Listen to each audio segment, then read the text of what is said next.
Assalamualaikum warahmatullahi wabarakatuh. Alhamdulillahi rabbil alamin.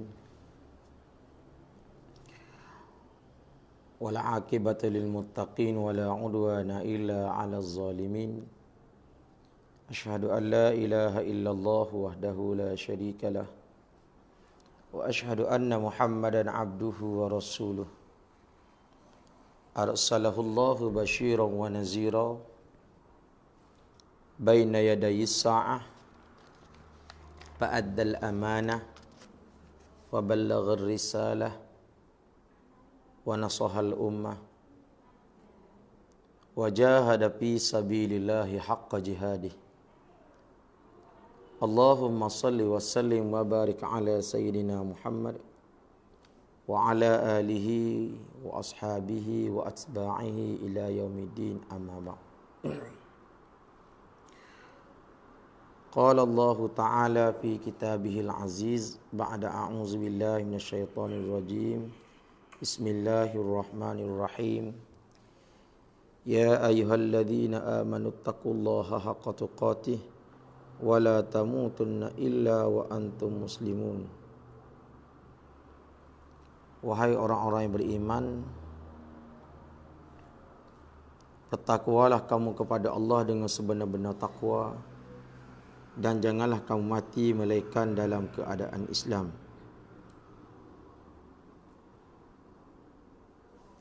Alhamdulillah, bersyukur kehadrat Allah Subhanahu wa taala kerana masih lagi Allah Taala kurniakan kepada kita nikmat Islam dan iman.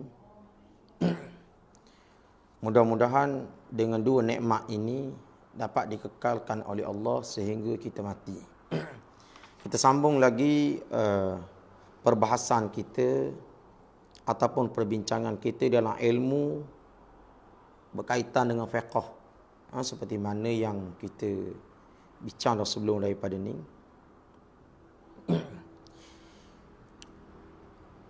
Sekiranya kita masih lagi ingat pengertian ilmu fiqh, yang mana ilmu fiqh itu dia ada bahagian-bahagiannya yang mengandungi pada bahagian fiqh itu dengan 4 cabang, ataupun kita panggil 4 robok lah. 4 robok bermula daripada bahagian ibadat, yang kedua bahagian muamalat, yang ketiga bahagian munakahat, yang keempat bahagian jenayah. Keempat-empat bahagian ini, yang pertama dibincangkan kepada kita tentang hukum Islam itu sendiri, yang mana hukum Islam itu wajib ada. Hukum Islam itu iaitu wajib,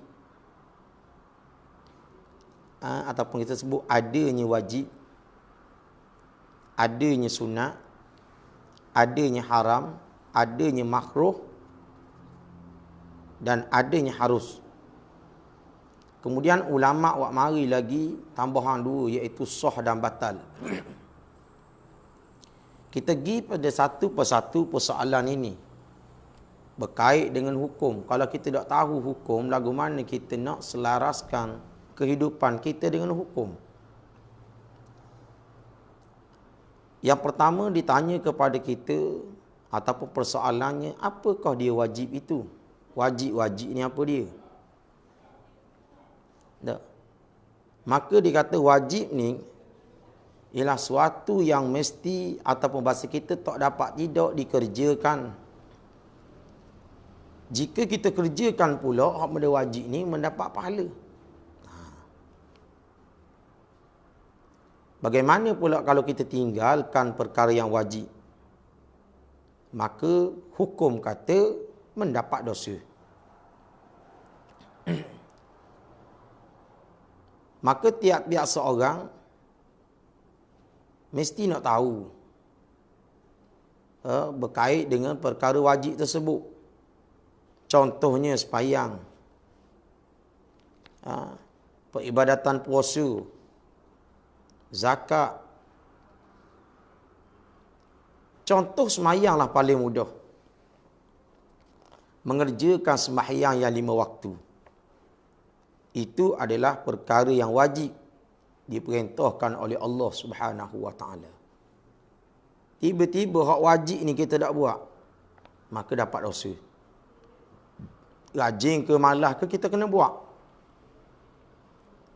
Bagaimana pula permasalahannya bagi orang yang meninggalkan perkara wajib ni? Perumpamaan dia macam dia buat-buat lupa. Tetap hukum kata berdosa. Dia buat-buat lupa. Kalau dia lupa dengan sebab barang yang nadir, umpama jarang berlaku lah. Tak kejut tidur contoh. Tak. Ataupun selain daripada tak kejut tidur, tak tertidur. Sebelum daripada masuk waktu. Sehingga terlepas waktunya. Maka hukum kata, ni nadir, jarang berlaku. Kalau gitu sama. Tak. Tiap-tiap malam gitu. Tiap-tiap hari gitu. Tidak berlaku nadir lah. Dia jadi ke hukum pula. Hukumnya berdosa. Tu. Maka siapa-siapa buat perkara yang wajib, maka orang yang mengerjakan dia mendapat pahala. Tu untung. Siapa-siapa buat boleh pahala.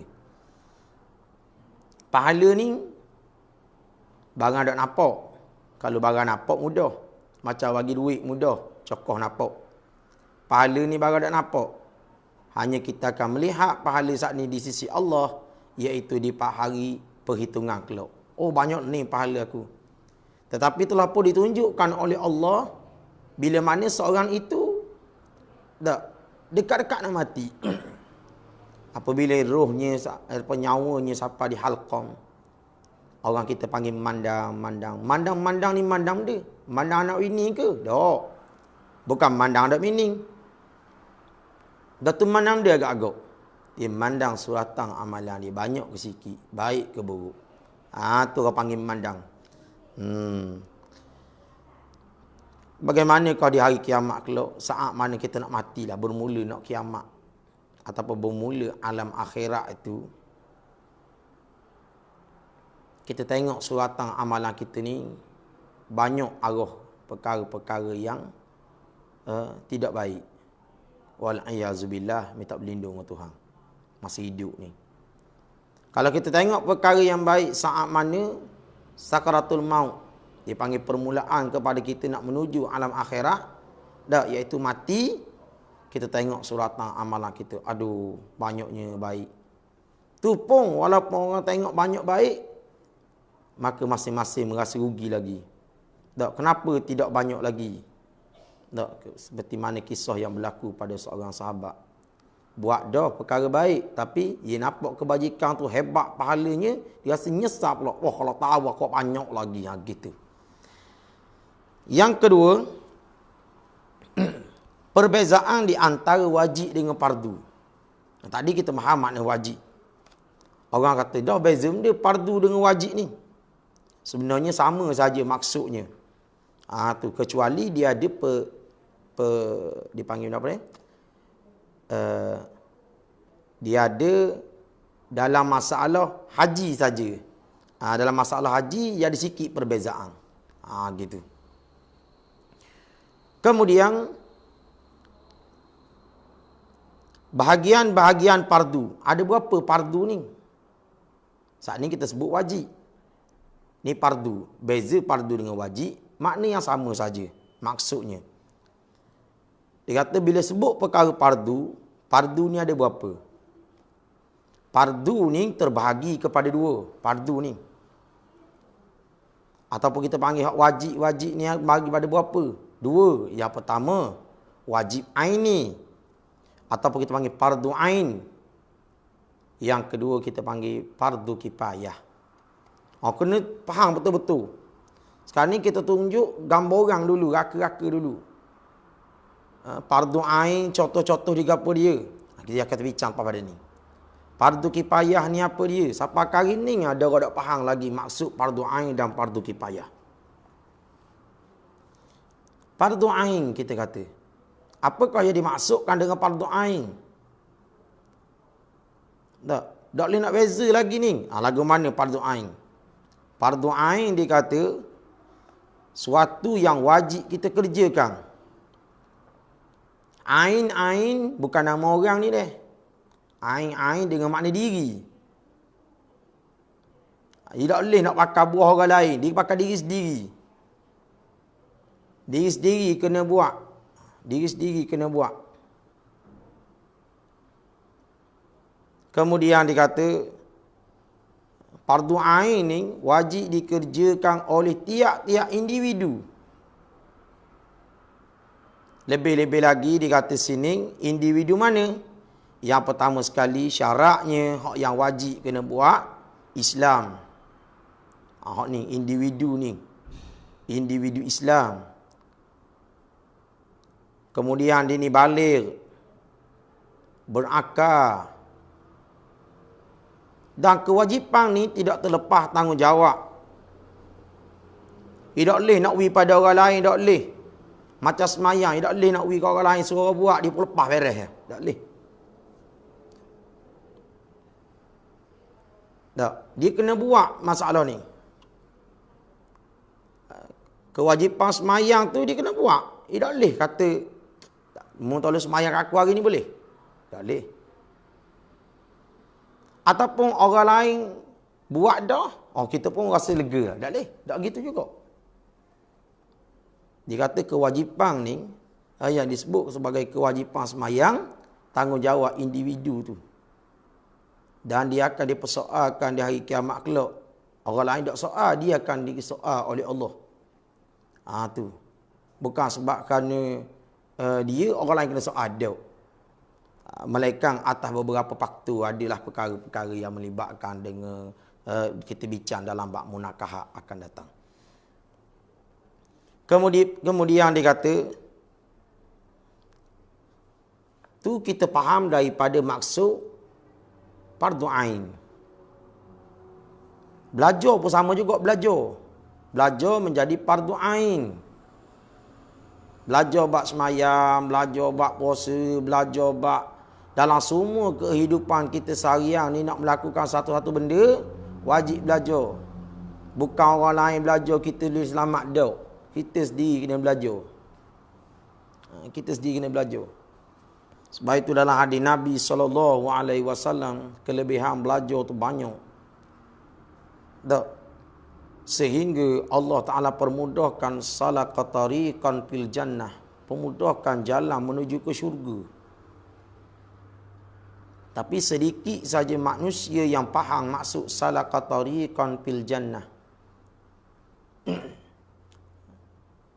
Allah Ta'ala permudahkan jalan ke syurga ni sedikit saja faham. Maksudnya, tak berapa nak ambil cakna mana barang fardu ain ni. Padahal dia akan dipersoal di hari kiamat kelak. Tu yang fardu ain. Kemudian, jika ditanya kepada kita, orang tanya, dah fardu kifayah mendapat pula? Tak fardu kifayah. Fardu kifayah ni, fardu sesuatu yang wajib dikerjakan oleh seorang Islam. Yang baligh, dia berakal. Kalaulah dikata dalam satu kampung, ni perumpamaan. Dalam satu kampung, fardu kifayah ni, ada seorang yang tolong selesaikan perkara demikian. Contohnya, melibatkan pengurusan mayat. Mandi mayat, kapang mayat, sembahyang berjemaah. Tak. Ataupun dikata menanamkan mayat. Hak ni fardu kifayah. Kalau sembahyang jemaah, berlakulah satu kampung tu di satu tempat. Berlaku. Maknanya ada. Selesai dah sesuatu kampung. Kalaulah suti kampung tu tak ada satu habuk pun tempat sembahyang berjemaah. Tak ada orang buat pun di satu tempat untuk menghimpunkan orang sembahyang berjemaah. Tiap-tiap 5 waktu. Ni bukan sembahyang fardu Jumaat ni. Ni hak 5 waktu ni. Maka berlakulah dosa saat itu kepada semua, iaitu ahli qaryah. Dosa belaka. Tidak mendirikan sembahyang Jumaat, tidak mengadakan tempat untuk sembahyang Jumaat. Kalau ada, selesai belaka. Ada orang tanya hukum. Lagu mana pula dengan dia kata saat ni kena dosa belaka suti kampung melibatkan padu kifayah ni. Orang puang kena tak? Kanak-kanak kena tak? Orang uzur kena tak? Hak ni tak termasuk belaka. Orang uzur tak kena hukum. Perempuan tak kena hukum. Pasal perempuan tak termasuk kategori padu kifayah ni. Ni ada menasabah dia cerita orang puang pun kena juga. Orang puang abang dosa juga. Tak betul gitu. Tugasan semai Jumaat ni orang lelaki. Tak. Tu. Dalam satu kampung. Kemudian dia kata, kanak-kanak tak kena juga. Pasal dia tak kena hukum kanak-kanak ni. Orang tua yang uzur sakit, gitu juga tak kena hukum. Kemudian, bagaimana pula dalam masalah ataupun berkait dengan kematian. Tak berkait dengan kematian. Fardu kifayah ni. Dalam satu kampung, apabila berlaku satu-satu kematian, tak, lalu ada orang mandi. Ada dah tukang mandi selamat kampung tu. Ada orang dah tukang cara kepada mayat ni. Kapal mayat ada dah. Tanah mayat pengusaha mayat nak didanam pun ada dah. Maka selamat. Bagaimana kalau tak ada? Ni hukum. Kalau tak ada dalam kampung, wajib kena cari orang. Suruh pergi belajar. Suruh pergi belajar, tak kira siapa-siapa suruh pergi belajar. Sehingga ditanggung akan pembelajarannya untuk dia reti dalam bab pengurusan mayat. Kalau tak ada orang. Kena support dia. Tak, kalau kata contoh. Sekali digi khusus ni, bagi yang pengurusan mayat, habis 2 toya. Kena beri ke dia suruh pergi belajar. Menjadi tanggungjawab kepada ahli qaryah, orang kampung untuk support dia. Tak, untuk support dia. Belajar dalam bab mandi mayat, kapal mayat. Mungkin dalam pengurusan mayat buat turun, orang reti. Tapi kapal dengan mayat, kapal dengan tanang ni, tak. Kapal dengan mandi mayat ni, tak. Semayang boleh semayang ramah. Hak tu tak dia nak buat ramah. Dia kena betul-betul orang yang boleh memandikan mayat, mengapangkan mayat. Kena ikhtiar pergi cari. Tak. Kalau tak ada orang, ikhtiar orang kampung suruh belajar juga. Bayar-bayarlah supaya dia faham. Bagaimana pula kalau ada dah orang tukang mandi mayat dalam kampung. Orang reti mayat-mayat. Wajib dijaga tentang keadaan dia. Wajib jaga. Jangan lock gitu. Pasal dia tolong selamatkan kita daripada masalah. Dipanggil maslahatul umum. Kepentingan orang ramai selamat daripada kena hukum. Dia tolong selamat ketika mana ada kematian. Kena jaga dia. Sebab itu Allah Ta'ala hina. Tak, orang-orang yang tak jaga orang padu kifayah ni. Dia tolong selamat kampung ni. Tak, contohnya. Dalam bahagian pengajian. Belajar agama. Ada yang melibatkan kena selesai. Contohnya. Kena latih seorang tu imam. Kena cari kalau tak ada. Ikhtiar juga supaya dia belajar, faham jadi terimam. Ataupun apa-apa yang berkait dengan tak dipanggil kepentingan masyarakat umum yang menjadi fardu kifayah. Maka yang demikian, ini kena jaga. Allah hina masyarakat kampung, Allah Ta'ala hina satu-satu qaryah itu bila mana dia ni merosakkan, hina orang yang tolong selamatkan dia daripada kena hukum. Allah Ta'ala hina dia.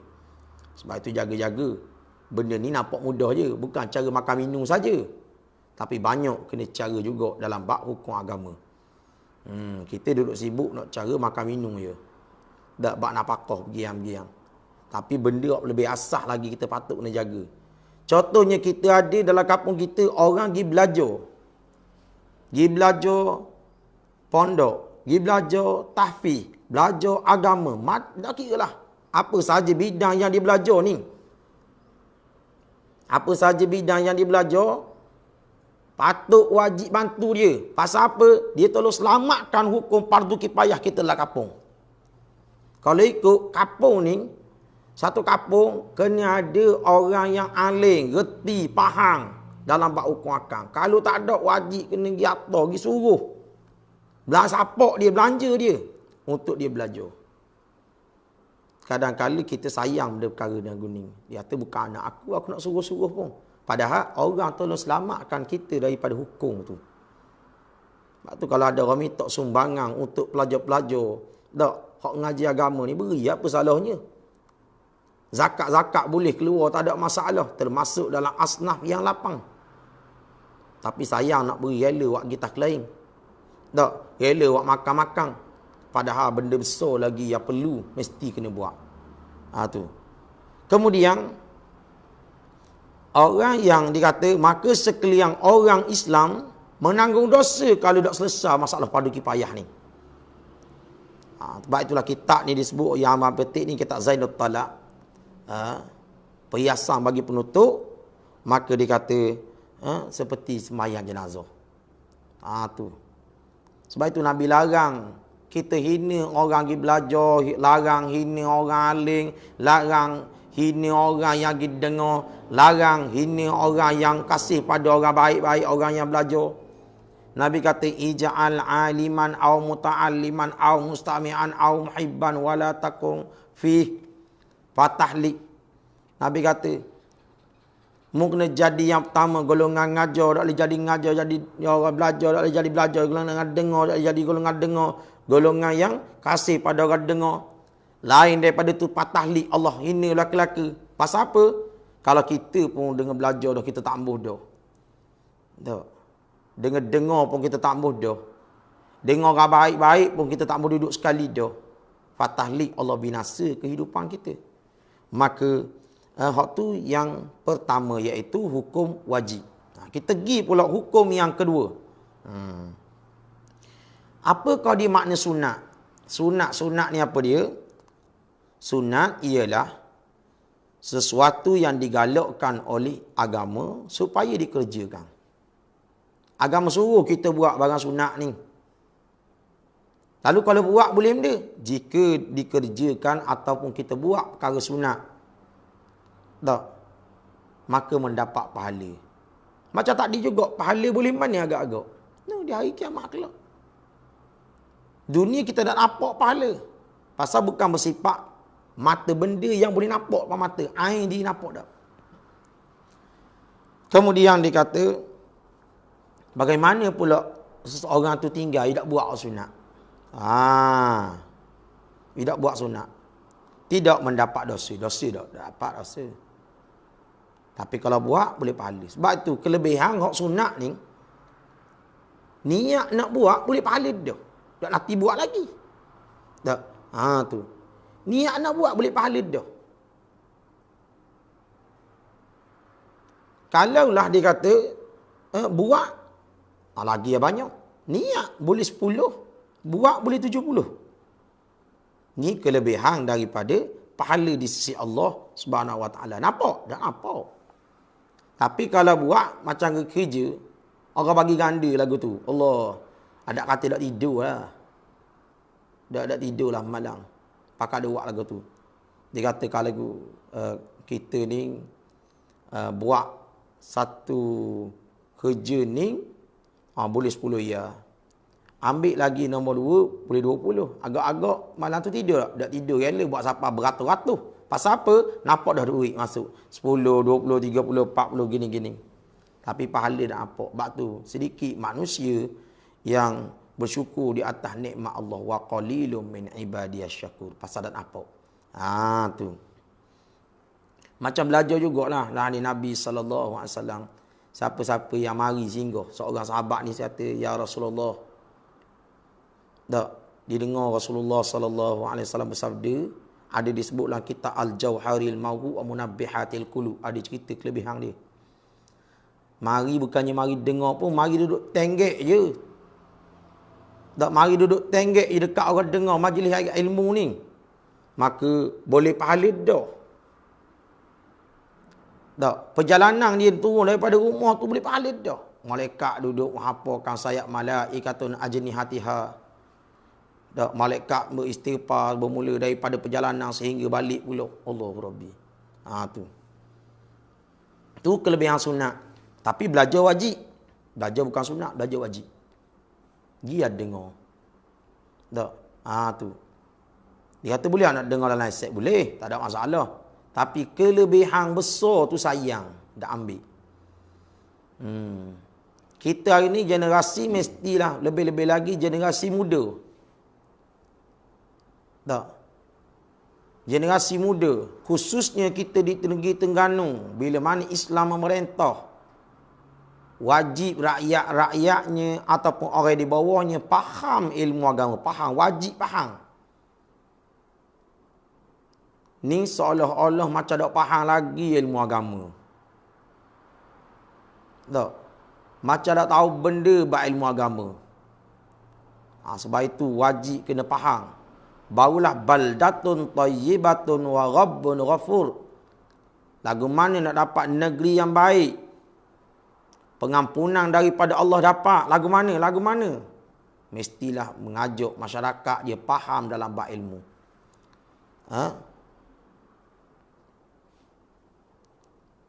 Yang seterusnya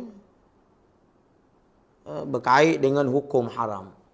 Haram pula. Lepas pada sunat, haram. Yang ketiga, wajib yang pertama. Yang kedua, sunat. Yang ketiga, haram. Haram ni benda. Haram iaitu hukum sesuatu yang mesti ditinggalkan. Hukum kata barang ni kena tinggal. Jika ditinggalkan, kalau tinggal pula boleh benda, mendapat pahala. Kalau dia buat, jika dikerjakan, maknanya dia buat, mendapat dosa. Boleh sakit lah. Dosa gitu juga, tak nampak. Dosa dengan pahala barang tak nampak. Dia akan lihat di hari kiamat kelak. Sebab apa Allah rahsiakan dosa pahala ni? Hebatnya Allah Ta'ala. Perkara tu rahsia di sisi Allah. Manusia tak nampak. Kalau manusia nampak macam turunnya hujan sedap di tadah air. Ataupun manusia nampak dosa ni macam ibarat cahaya matahari panas perik lagu tu. Tak? Menyakitkan, rela dia tembus lari daripada tempat duduk dia. Rela. Tapi bila sebut berkait dengan perkara haram ni, tak? Dosa pahala ni, maka manusia dah nampak. Bila manusia dah nampak, dah reti. Nak sebut warna. Kemudian dia kata, tak, bahagian-bahagian yang disebutkan haram tu banyak. Dalam semua keadaan. Wal haramu bayyinun. Haram tu nyata. Hak ni, contohnya perintah yang Allah Ta'ala larang. Perkara tu haram. Tak boleh buat. Perkara yang Allah Ta'ala murka, tak nak buat, perkara tu haram. Zina, judi, minum arak, tak, tinggal semayang haram. Kenapa lagi? Merapok, curi. Ini perkara diharamkan oleh Allah dengan nas yang qat'in. Dalil yang putus. Kalau zina haram, sebab apa zina haram? Gini. Curi haram, sebab apa? Gini. Tak. Judi haram, sebab apa? Minum arak haram, sebab apa? Semuanya ada hukum di dalam Al-Quran. Boleh merosakkan otak. Tak. Boleh merosakkan otak. Jeng otak ni. Minum arak punya pasal. Otak jadi tak betul. Tu yang ngoyang ikut dang. Zina sebab apa diharamkan? Rosak keturunan. Rosak. Orang dulu kalau zina bunyi dalam kampung, Allahu Rabbi. Tak. Ada katanya kalau bunyi dalam kampung ada orang zina, malu keluarga kerabat terdekat. Bila duduk kampung ngamung, buat jahat dalam kampung kalau zina.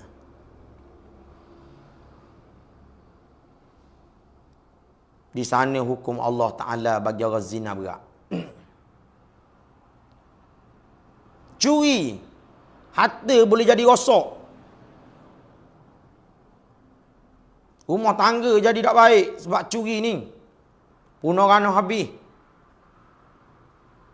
Sehingga ada larangan daripada Allah Ta'ala dengan bawa hukum daripada Allah. Faqta'u aydiyahuma. Dipotongkan tangan. Kalau dia ni pencuri laki-laki sama. Pencuri perempuan apa sama juga, potong tangan. Faqta'u aydiyahuma. Potong kedua tangan ni. Tu pun ada sebab lah, bukan kata tengok. Walaupun di sana ada hukum penjelasan daripada huraian pula. Potong tangan ni nampak curi kerak lalu ke mana, dia ada sebab-sebab dia lah. Tu. Baik tu Allah Ta'ala haramkan perkara demikian ada manfaat. Termasuklah dalam bab makan minum haram. Tak. Dalam bab makan minum ada Allah Ta'ala haram seperti mana makan babi, anjing. Innama harrama alaikumul maitata waddama walahmal khinzir. Lain pada tu wa ma uhilla bihi li ghairillah. Lain pada tu Allah Ta'ala Allah. Tak. Tapi dua jenis binatang ni memang tidak dihalal. Melainkan tak. Ada beberapa sebab yang ulama sebut bukan halal dimakan. Tetapi contoh faktor pemburuan boleh. Ni dok peluk anjing. Peluk babi. Makan daging babi. Dia tahu dah ni daging babi molek ada. Buat macam jeruk. Tengok macam jeruk. Maka hukumnya haram. Tak boleh. Darah dia, daging dia. Kita akan bincang akan datang. Kita akan bincang akan datang insya-Allah. Tak. Berkait dengan haram ni. Lagu mana pula hukum yang bersifat makruh. Sebelum haram, dia ada makruh. Makruh kat mana? Haram kat mana? Zaman hari ni kan, pemakanan banyaknya daripada lemak-lemak babi. Tahu ke tak? Orang tanya kita, tahu ke tak? Tak tahu. Lagu mana hukum tak tahu? Kemudian dia kata, dah makan lemak babi ni kadang-kadang. Dah, daripada kulitnya, daripada lendirnya, lagu mana? Tahu ke tak hukum? Ataupun dia kata, tahu tak dalam ni ada lemak babi ni? Tahu? Ada tahu? Lagu mana pula hukum? InsyaAllah akan datang kita bincang.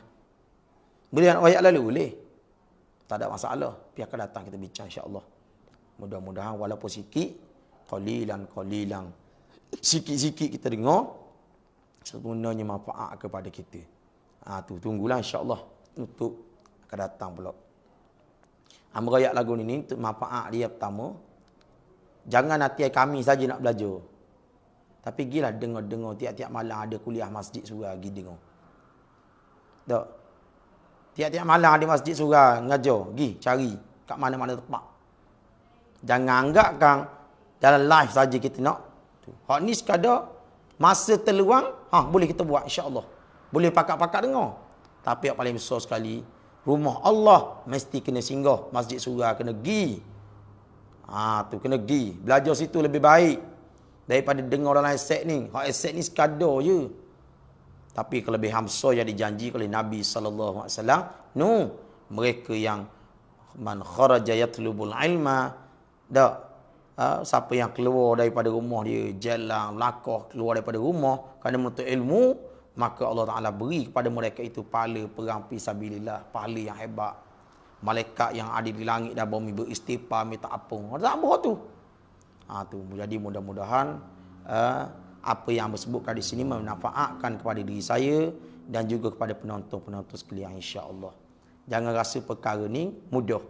Tapi anggaplah perkara demikian amanah daripada Allah kita hidup atau ke dunia, iaitu meletakkan agama Allah berada pada tempat dia. Lagu mana cara nak letak? Kena ada ilmu. Kita kena ada ilmu. Bila ada ilmu baru boleh gerak. Li irasatud din wa siyasatad dunya bih. Tadbir dunia dengan ilmu yang kamu pelajari. Bukan tadbir dunia dengan otak. Dengan ilmu, insya-Allah. Mudah-mudahan kita akan faham. Wallahu ta'ala alam. Wassalamualaikum warahmatullahi wabarakatuh.